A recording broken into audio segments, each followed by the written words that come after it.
We're back for the second in our series, as you can see, and this is the shortest. This is where I add any paint, sewing, and middle dimensions to the layout that I'm working on in my layering. Right now I am just matching the blues there to a paint to go on that corrugated board because it could look fine on its own, but I wanted to add a pop of color. So I have distressed the edges of the ouchless corrugated board from Gauche Alchemy.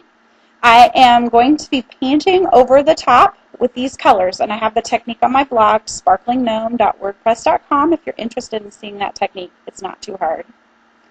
And look, this is completed, it's painted and dried, and look at the pop of color that adds against that pink and the yellow because it's so contrasting there.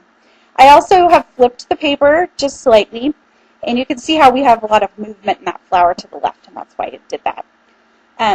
Speaking of the left, see, I'm not liking that there, so I move it over, and you can see how the layers now are kind of moving the eye up toward the photo, and that's my goal.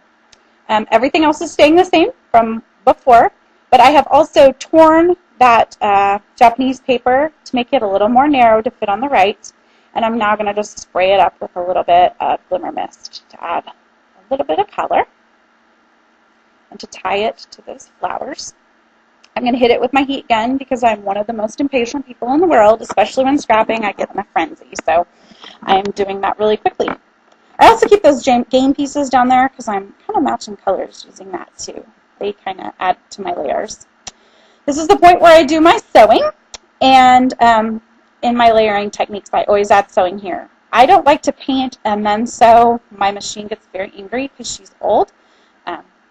She's from the 1930s.